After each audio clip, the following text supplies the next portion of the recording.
ঠাকুরগাঁওয়ে নানা আয়োজনে পালিত হচ্ছে মহান বিজয় দিবস। রয়েছে সারাদিনব্যাপী নানা কর্মসূচি।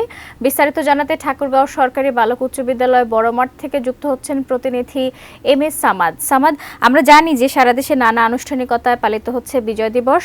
আপনার মাধ্যমে ঠাকুরগাঁওয়ের কর্মসূচি এবং সারাদিনব্যাপী কি আয়োজন রয়েছে সে বিষয়ে বিস্তারিত জানতে চাচ্ছি।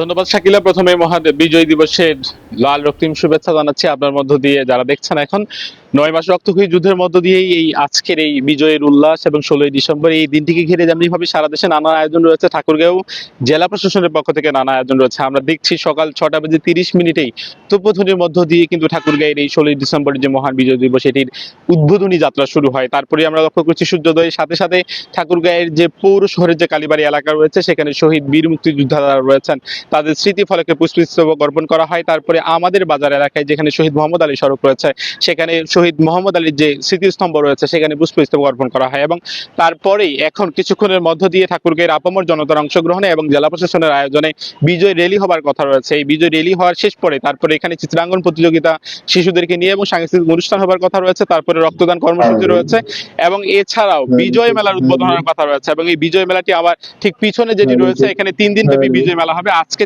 থেকে শুরু হওয়ার পরে আগামী 18 ডিসেম্বর পর্যন্ত বিজয় মেলাটি চলবে। এছাড়াও রক্তদান কর্মসূচি রয়েছে এবং যারা মুক্তিযোদ্ধা এবং শহীদদের যারা পরিবার রয়েছে তাদেরকে নিয়ে আলোচনা হবার কথা রয়েছে। হাসপাতাল, জেলখানা এবং বিভিন্ন যে সরকারি দপ্তরগুলো রয়েছে সেগুলোতে ভালো খাবার পরিবেশন করবার কথা রয়েছে। এবং এছাড়াও বিকালে একটি ফুটবল টুর্নামেন্ট রয়েছে যেখানে ঠাকুরগাঁও জেলা প্রশাসন একাদশ এবং ঠাকুরগাঁও পৌরসভা একাদশ অংশগ্রহণ করবার কথা রয়েছে। সেই কারণে দিনব্যাপী নানা আয়োজন রয়েছে, তার মধ্যে একটি অনবদ্য আয়োজন রয়েছে বিজয় মেলা, যেটি 3 দিন ব্যাপী চলবে। এবং অন্য দিক দিয়ে জেলা প্রশাসনের পাশাপাশি যারা রাজনৈতিক দল রয়েছেন, জাতীয়বাদী দল বিএনপির কিছু কর্মসূচি রয়েছে, জামাত ইসলামের কিছু কর্মসূচি রয়েছে, এছাড়াও যে সামাজিক এবং সাংস্কৃতিক সংগঠনগুলো রয়েছে তারাও নানা ধরনের কর্মসূচি নিয়েছেন এই বিজয়ের উল্লাসে এবং লাল সবুজের দিনটিকে অর্থাৎ বিজয় দিবস পালন করার জন্য। শাকিলা।